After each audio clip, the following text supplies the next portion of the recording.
සුබ දවසක් ඔයාලට. අද අපි යන්නේ විශේෂ ගමන. විශේෂ ගමනක් කියන්නේ අදට අපේ හස්බන්ඩ්ගේ තාත්තා නැති වෙලා අවුරුදු 12ක්. ඉතින් අපි දෙන්නත් එක්ක ආවත් සම්පත් එකට. ඒ ඇවිල්ලා අපිට පොඩි බඩු වගේක් ගන්න තිබ්බා. ඒ ටික ඔක්කොම අරගන්න තමයි සම්පත් එකට ආවේ. ඉතින් මං කිව්වේ නෑ අද මොකද්ද විශේෂත්වය කියලා. අද අපි හිතුවේ අපේ තාත්තා වෙනුවෙන් අසරණ මිනිස්සුන්ට කෑම වේලක් දෙන්න ඕන කියලා. ඉතින් ඒකට තමයි මේ බඩු ටික ගන්නෙ. බඩු ටිකත් අරගෙන කෙලින්ම ඊට පස්සේ ගියේ හස්බන්ඩ්ලාගේ ගෙදරට.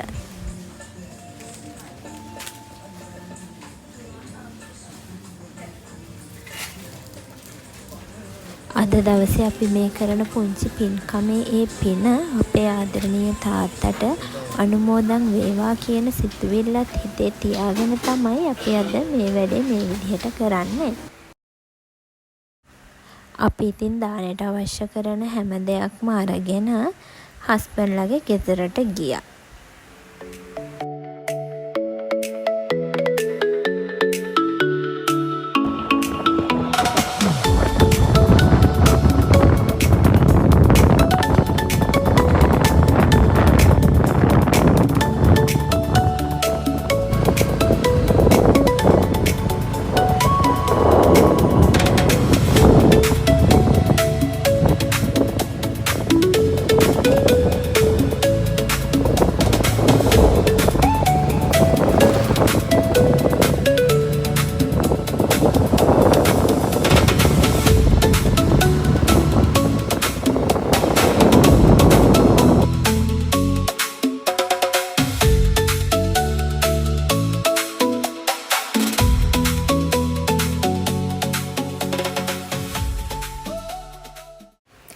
අපි එදා රෑ බඩු ටික ගෙදරට දීලා ඊට පස්සේ පහුවෙනිදා පොය දවසේ උදේම අපේ හස්බන්ඩ්ලාගේ ගෙදර ගියා. ඒ යනකොට අම්මා ඉතින් චූටි කුස්සියේ වැඩේ පටන් අරගෙන ඉතින් අපි ගිහිල්ලා කෑම ටික හදන්න පටන් ගත්තා.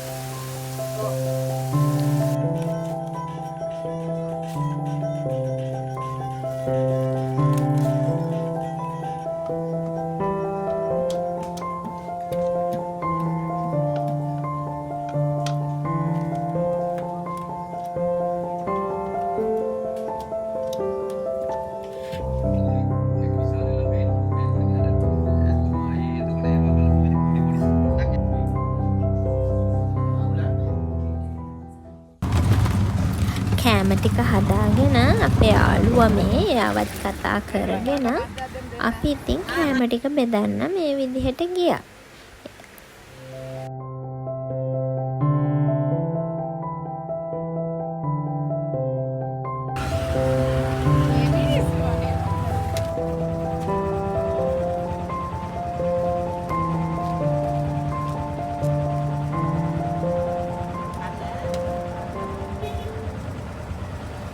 දන් දීම කියන්නේ ලොකු දේවල් කරන්න ඕනේ.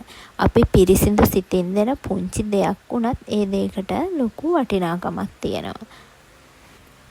දන් දීම කියන්නේ සතුට බෙදා දීමක්. ඉතින් මේ මිනිස්සුන්ගේ හිතට, මේ මිනිස්සුන්ගේ මුහුණට පුංචි හරි හිනාවක් ගේන්න පුළුවන් වෙච්ච එක ගැන, සතුටක් ගේන්න පුළුවන් වෙච්ච එක ගැන අපිටත් ගොඩක් සතුටුයි. ඉතින් ඒ පිනෙන් අපේ තාත්තට ඒ පින අනුමෝදන් වේවයි කියලා අපි හැමෝම ප්‍රාර්ථනා කරනවා. ඉතින් මගේ වීඩියෝ එක බලපු ඔයාලට ගොඩක් ස්තුතියි. ඔයාලගේ අදහසත් පල්ලෙහෙන් කමෙන්ට් එකක් දාන්න.